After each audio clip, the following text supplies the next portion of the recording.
അതുകൊണ്ട് എന്തല്ല ഈ ദൂരിഷ ത്വരീക്കത്തുകാരാണോ എന്ന ചോദ്യം തന്നെ പ്രസക്തമല്ല. അതൊരു പേരാണ്, അതൊരു പേരാണ്, അതൊരു പേരാണ്, അതൊരു പേരാണ്. ഈ പേര് ത്വരീക്കത്ത് മാത്രമല്ല ഉള്ളത്, ശരീരത്തും ത്വരീക്കത്തും ഹഖീഖത്തും മാരിഫത്തും ഇതൊക്കെ ഉൾക്കൊള്ളുന്നതാണ്.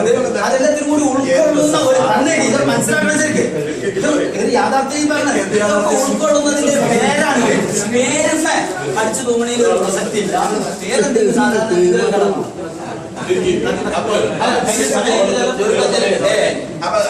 സുഹൃത്തിന് ഓരോ പേര് വെച്ചതുപോലെ, പള്ളിക്ക് പേര് വെച്ചതുപോലെ, വീടിന് പേര് വെച്ചതുപോലെ പേര് മാത്രമാണ്. ഇത് തെരീക്കത്താണെന്ന് പറയാൻ പറ്റൂല. ഞാൻ ചോദിച്ചോട്ടെ, ഈ തെരീക്കത്തിലേക്ക് നിങ്ങൾ റിക്രൂട്ട് ചെയ്യപ്പെടുന്ന വ്യക്തികൾ, ആ വ്യക്തികൾ ഏത് മതത്തിൽപ്പെട്ടവരാണ്? ഇസ്ലാം മതത്തിൽപ്പെട്ടവരാണോ ഇല്ല വേറെ മതത്തിൽപ്പെട്ടവരാണോ?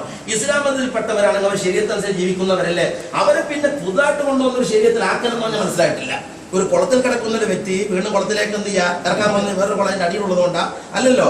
ഇയാൾ ശരീരത്തിൽ ജീവിക്കുന്ന വ്യക്തിയാണ്, ഇയാൾ ശരീരത്തായി ജീവിച്ചുകൊണ്ടിരിക്കുകയാണ്. ഈ ജീവിച്ചുകൊണ്ടിരിക്കുന്ന വ്യക്തി നിങ്ങളിങ്ങനെ കൂട്ടമായി കൂട്ടിയിട്ട് ഷെയ്ഖാണ്, റബ്ബിയാണ്, വലക്കയാണെന്നൊക്കെ പറഞ്ഞ് നിങ്ങളിങ്ങനെ കൊണ്ട് നടക്കുന്നുണ്ടല്ലോ. ഇതിന്റെ പേര് ശരീഅത്താണ് എങ്കിൽ പിന്നെ എന്തിനാ നിങ്ങൾ തബ്ലീഗ് ജമാഅത്തിന്റെ രൂപത്തിലാണോ? നിങ്ങൾ ജബരി ജമാഅത്ത് എന്ന രൂപത്തിലാണോ? അങ്ങനെയാണെങ്കിൽ ജബരി ജമാഅത്തിന്റെ രൂപത്തിൽ നിങ്ങൾ തെരീഖത്ത് എന്നുള്ള പേര് വെറും പേരാണെങ്കിൽ പിന്നെ നിങ്ങൾ തുടക്കത്തിൽ പറഞ്ഞല്ലോ ഹഖീഖിയായ പണ്ഡിതന്മാർ, ഹഖീഖിയല്ലാത്ത പണ്ഡിതന്മാർ, ലാഹിറും ബാത്തിനുമായിരിക്കുന്ന പണ്ഡിതന്മാർ, ലാഹിർ ശരീഅത്തിന്റെ പണ്ഡിതന്മാർ, ഇങ്ങനെ രണ്ട് പണ്ഡിതന്മാർ വേർതിരിച്ചത് വെറും പേര് മാത്രമാണോ? അല്ല ശരീഅത്തും തെരീഖത്തും എന്ന് പറഞ്ഞ രണ്ട് വകുപ്പുണ്ടോ ഇല്ലയോ? ഹഖീഖത്ത് വേറെ വകുപ്പുണ്ടോ ഇല്ലയോ?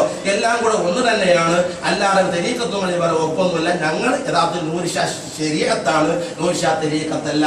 ഞങ്ങൾ തെരീഖത്തുമാണ്, ശരീഅത്തുമാണ്, ഹഖീഖത്തുമാണ്, എല്ലാമാണ്. ഈ പറഞ്ഞ പൊട്ടീസ് പറയലാണ്. മനസ്സിലായില്ലേ? ഇത് സാധാരണക്കാരുടെ മുമ്പിൽ പൊട്ടീസ് പറയാൻ പറ്റും.